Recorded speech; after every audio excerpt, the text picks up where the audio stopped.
mode pala natin mga brokies, sports mode. So for today's video, punta tayo sa Binangonan mga brokies. Ganda ng Aerox natin, oh. Oy, naka-signal light ka. Real Coves Resort. Tayo na, may resort dun, oh, sa gitna ng gubat. Ulo lang yung lumiligo sa akin. Hindi na ako marunong yun. Napasaba kami sa biyahe bigla yun. Well, hindi siya mainit gamitin. Temperature niya naglalaro lang sa 90 plus. Tapos 100. 103 yung nakita kong parang pinakamainit niya.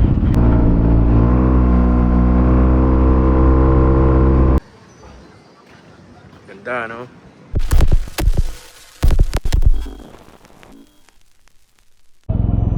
May start? Naka-start na? Hindi pa nga. Hindi nga ako pamunong. Punta ka nang ginawa, no? Ito, tsaka preno. Hindi ka ulit sa Let's go. What is up, Broky Storky here, and again we are back with another video. Yes, we are back. So kasama natin si Paul. Dala-dala niya yung Aerox natin. Punta tayo sa Binangonan. Bantot na may ano, may baboy.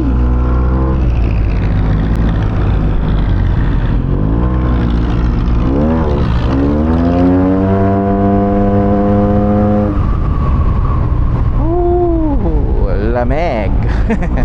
So for today's video, punta tayo sa Binangonan mga brokies. Meron tayong bootcamp. So yung forex pa rin naman natin. Okay. Siguro yung biyahe nakalagay mga 1 hour and 22 minutes running.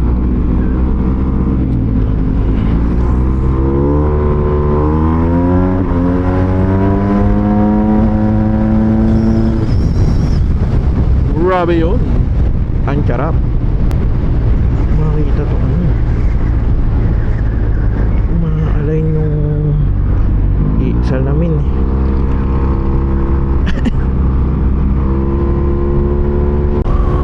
Ganda ng Aerox natin, oh. Oy, naka-signal light ka.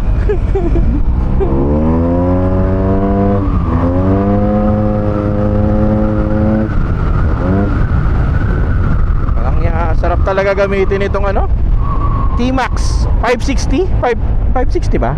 570. Nakuhula. Basta 500 plus. Sabi ko sa vlog nung nakaraan, ano, 750. 560 ata.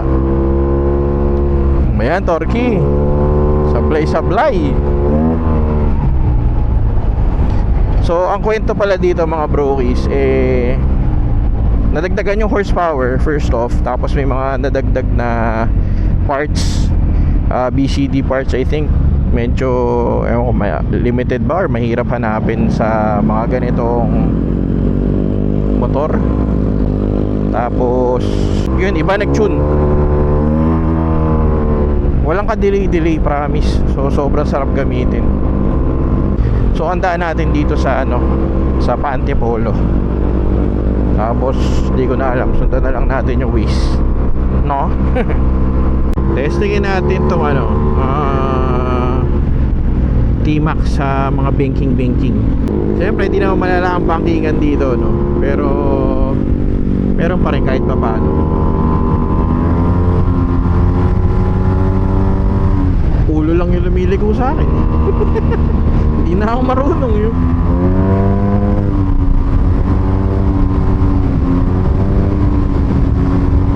Ito lang, kaganda kasi sa kanya, malaking gulong niya. Pang-arawan yung gulong nito eh. So size 17 sa ata. Goma malaki, yung mags malaki. Kaya technically para ka nagra-ride ng big bike. Well, big bike naman siya. I mean yung mga R1 level yung lapad niya, ganun. Gulong nito super Corsa din. So it's already 3:57. Medyo alam ko traffic na rin dito ng mga ganitong oras eh. Matetesting natin tong T-Max na to sa traffic. Ito naman, yung ginamit ko nung una, hindi naman siya yung tipong umiinit. Alam mo yung medyo big bike level na parang mga sports bike or naked bike na ramdam mo yung init. Ito wala naman siyang ganun. Ang problema lang dito, medyo may kabigatan. Ako galing ako CBR, nabibigatan ako sa kanya. Anak ng topa, ito na nga. Ito na ang traffic. Nakakahiyang sumingit-singit dyan kasi mamaya ang lapad nito eh. So baka magka-problema silang, alam mo, maipit sila dahil sa akin. Medyo malapad yung side mirror natin. Mahirapan tayo sumingit-singit. Pero kaya yan. Tiwala lang. Joke lang pala. Kung masabit mo yung Resoma na mirrors na yan, medyo madugo-dugo yan, boy. Mapapa-aray ko. Aray ko kaya. Mode pala natin mga brokies. Ano ba yung T? Pero hindi tayo naka sports mode. Yan, sports mode. Mamaya na tayo mag sports mode. Medyo traffic pa naman eh.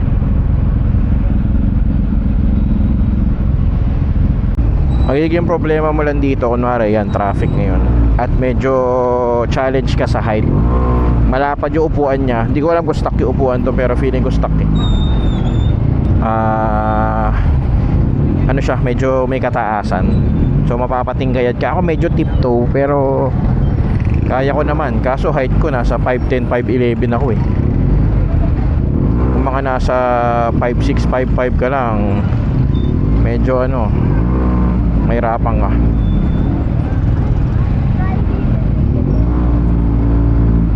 Lalo na pag dito ka sa mga madadaan ka sa mga traffic. Tapos yun, medyo mabigat nga siya. So ramdam na ramdam mo yung, kumbaga may fatigue pa rin kahit pa paano. Since para siyang jet ski. Nakakamiss mag-aral ah.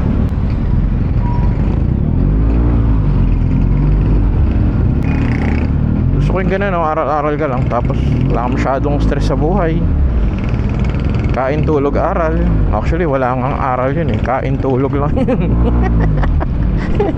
Kain, tulog, loko-loko ng onti or marami. Good shit, good life. Minsan yung ways papadaanin ka kung saan-saan. Ang ending mapapalayo ka, tas matatraffic ka din. Kaso wala eh. Kung tanga-tanga ka sa daan, susunod ka na lang, di ba? Ay, wet. So, pure gold super palengke. Okay yan eh. Hindi ako masyado nagagawi sa side ng Antipolo. Sa side ng Antipolo na to kasi ano eh, wala. Ang dami kasing tricycle dito, boy. As in sobrang dami. Mauumay ka sa dami ng tricycle, lalo na dun sa may simbahan. Hindi ko alam kung sa may simbahan na ba to eh. Basta marami siyang tricycle. Mga thousands. Kaya kami, kumbaga, banda doon kami sa ano, Pamarikina, o kaya pa QC, ganyan. Pero yun, akit ka na dito, hindi na eh. Hindi ka naman masyado iniindi yung bigat niya. Medyo hirap lang sumingit-singit kasi nga lapad. Traffic my man. Smoke belching 101. Baho. Teresa Morong Baras Tanay. Saan ba tayo pupunta? Malayo-layo rin pala itong pupuntahan natin mga brokies. Paano na to eh. Alam nyo naman kung saan to, diba? Papunta saan. At pala marilaki na lang tayo dumaan. Pero may kalayuan na to. Tapos naka Smart Air naman tayo na Dainese Vest. Pero naka t-shirt lang ako. Malayo siya. Kala ko yung layo niya kanina dahil din sa traffic, pero malayo siya. 44 minutes po. Loli mo.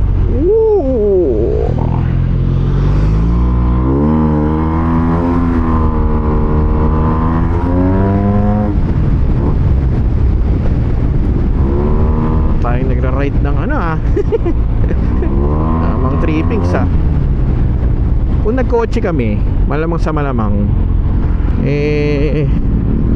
gagabihin tayo ng dating dahil sa traffic. Ganda oh. Real Coves Resort. Tayo na may resort dun oh, sa gitna ng gubat. Kita mo ba yung mga tanawin na yan? Oh, kaganda eh. Napa-ride rider yan, Torgy.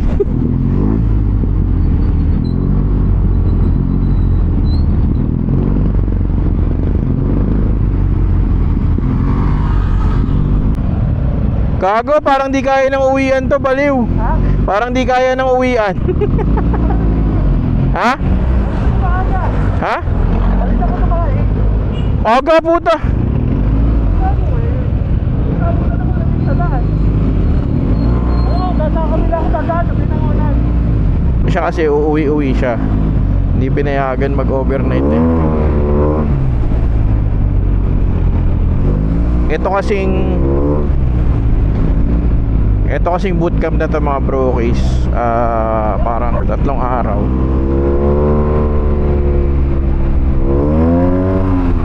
Ito kasing daan na to, dito kami dumadaan pagka punta kami ng Cabinti, minsan Quezon.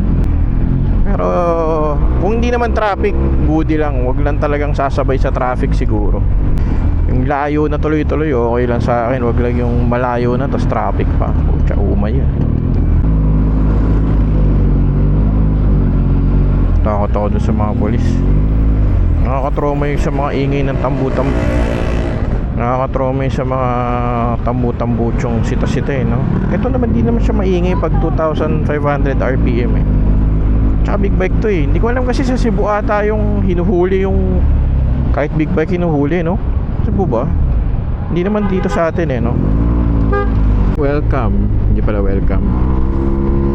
Sa ano na tayo mga brokies? Teresa Morong National Road. Kung alam ko lang na medyo may kalayuan siya, malamang nagkotse sana. Bagay. Experience. Para makapag-vlog din tayo na maayos. Kasi minsan, alam mo yun, pagka tipong nakakotse ako, parang naiilang ako mag-vlog. Kasi nga, point ko, motovlogger tayo, dapat nagbo-motor tayo. Pero kung papansinin mo boy, no, yung mga vlogs ngayon papunta na sa lifestyle eh, no? Mga a day in a life, laging pa ganun eh. So okay din naman siya kung sakali. Kaso syempre wala lang, parang di lang ako sanay.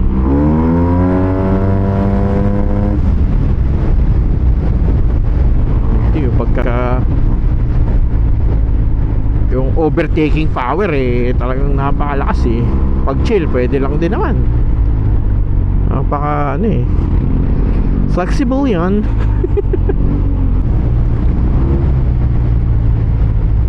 Yan dito, banking mo sakto sa poste.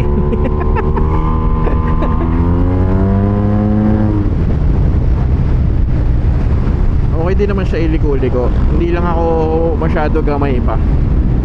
Siyempre scooter to eh, parang naiilang akong ihiga-higa ng onte. Pero kaya naman. Idol TikTok oh. Traffic. Well, hindi siya mainit gamitin. Yung motor itself, hindi siya yung tipong may singaw ng init kang mararamdaman. Partida, naka t-shirt tayo. Tapos yung pants natin, normal na pantalon lang naman to. Hindi naman to riding pants eh. So hindi siya yung ganong kakapal.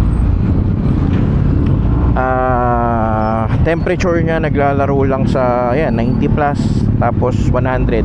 103 yung nakita ko parang pinakamainit niya eh. Pero all goods. Talagang hindi ka lang masyado makakasingit-singit kasi medyo may kalaparan nga. Kaya kawawa naman yung mga ano, mga nasa likuran mo kung sakasakali. Pagka naipit ay na traffic eh lahat. Kaya hindi na ako masyado sumisingit muna.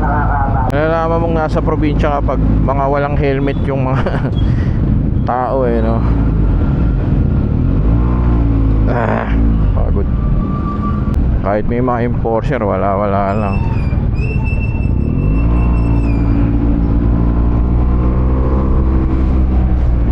Pero hindi na ganun karami yung mga ano eh, no? Mga lugar na hindi sila nag-helmet.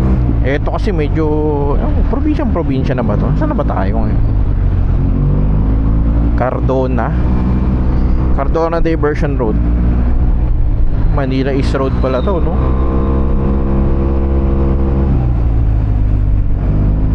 Dami pa nang walang helmet talaga eh. Yun ang mapapansin mo sa probinsya yun, eh, walang helmet. Tapos lalo na pag 2 lanes, nandun sila sa left side, tas mabagal, mga tricycle o kaya motor. Wala masyadong awareness sa mga ganun bagay. Alam ko, makapatigilin tayo. Kala ko mapapatigilin tayo eh. Takot yun. Alam mo yung ano, Morong na pala tayo, no? Morong Rizal.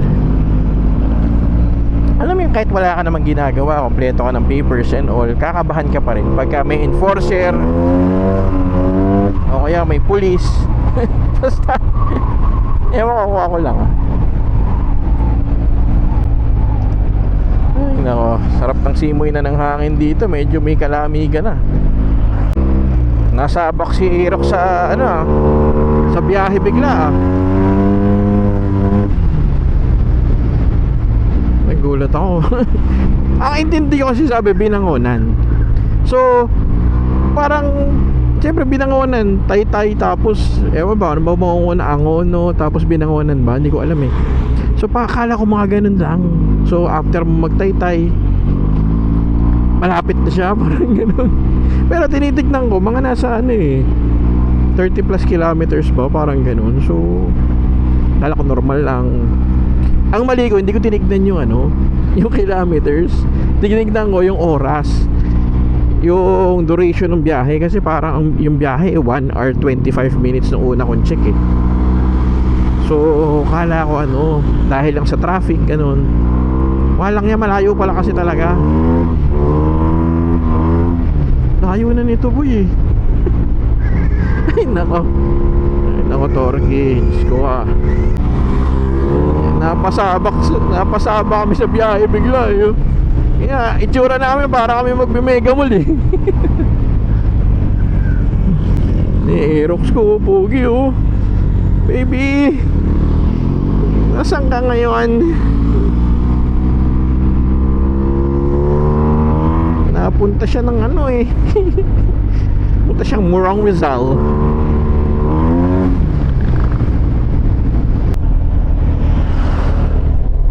Three minutes, 1 kilometer na lang, malapit na pala. Pucha, layo na natin boy. Ito na yung may parang dam, di ba? Binangonan pala tong lugar na to. Cardona. Paano siya naging binangonan? Ayun binangonan. Likod ng binangonan. Ano ba? Who knows? Turn right.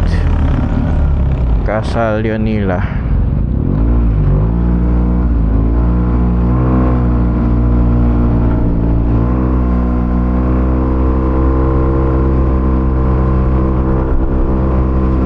Villa Sofia Private Resort.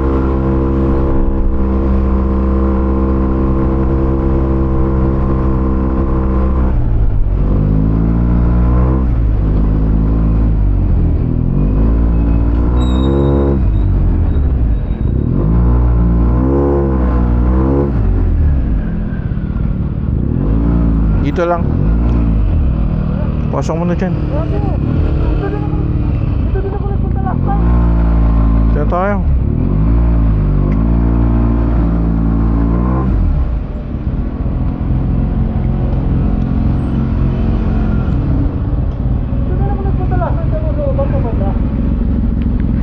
Gago, pasubo tayo dito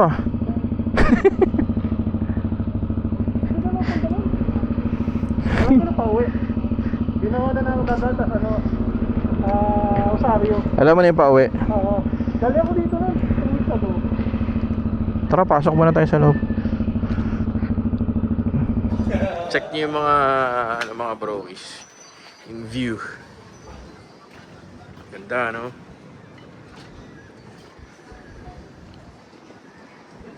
Solid. Nice. So mga brois, we are back. What is up? What is up? So ano na, anong oras na ba? 11:27. Uwi na tayo. Pero babalik tayo bukas. Kasi 3 days yan. Eh uwi daw si Paul eh. Sabi ko, so for today, ano na lang, uwi na lang muna ako kasi may sakit si Janry. Para at least ma-check din natin. Kawawa naman. Pwede naman ako bumalik na lang ng umaga. So another ride. Tingnan natin. Baka mag-coach ako. Medyo may kalayuan din to eh. Iba na yung dadaanan natin na ano na to, pa Taytay. Chill ride lang kasi medyo ano na eh, late na. Karaniwan naman kasi ng ano no, ng mga ayaw ko na i-discuss, baka madali pa. Sabi mo yung ano namin, spear namin naka Aerox. Alam mo kung bakit? Kasi siya yung nakakaalam ng daan. Oy, unaan mo yun. Hindi na namin daan.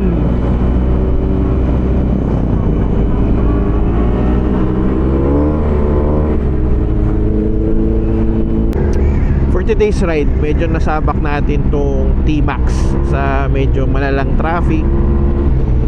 Overall goods naman kasi hindi siya nag-overheat or hindi tayo nainitan. Ang temperature niya naglalaro lang sa pinakamataas 103, pero mostly nasa 98, 100 ganun lang. Tapos yes, may kabigatan, mahirap siyang isingit-singit. As I've mentioned earlier, kung ikaw medyo challenge sa height, medyo mahihirapan ka dito since yung upuan niya malapad, tapos hindi naman siya ganung kalaki. Pero factorin mo na rin kasi nagpalit ng gulong to, ng mags, so talagang tataas siya. Itong specific na T-Max na to pero I think for the stock, mas maliit yung ano eh, mas maliit yung mags nun eh. Alam ko nasa, kasi ito 17s to eh. Sobrang sarap lang talaga gamitin kasi kahit pa paano relax ka versus yung super bike, sports bike or naked bike, tapos hindi mo na kailangan magkambyo-kambyo, throttle ka na lang. Tapos kung nakatune pa na maayos yung motor like this, nasarap mo itisip mo, mga ganun no? Simisipa eh. Ito naka sport mode tayo ngayon. Mode S, sports mode.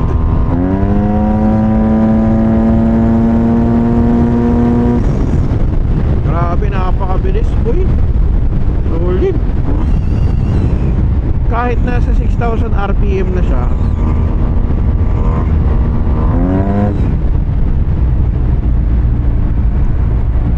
tignan nyo, kahit nasa lagay natin sa 6,000 RPM, tignan mo lang tayo sa gitna.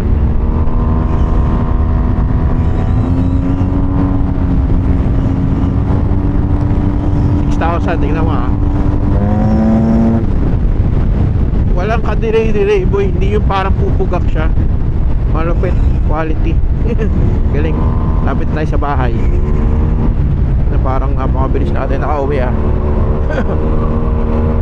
So yun lang ating vlog for today. Tapusin na natin dito mga bro, kasi hindi na ako nakapag-grabs. Medyo malamig, sakto lang naman.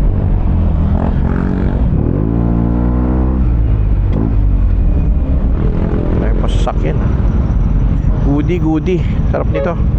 Shoutout kay Jeff, napaka-solid nitong motor na to, nakakaaliw. Second day ng bootcamp natin dito sa Binangon.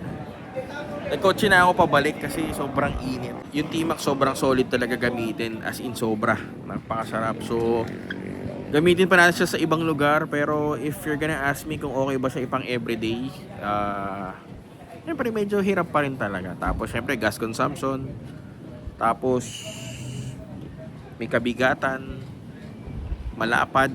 So in terms of singit-singit, matatraffic ka, mahirap, di ba? Pero overall, it's a good bike. Ang lapad din ng upuan niya, kaya kung may angkas ka, good, di ba? Pero yan, Tapos ko na yung video dito mga bro. Shout.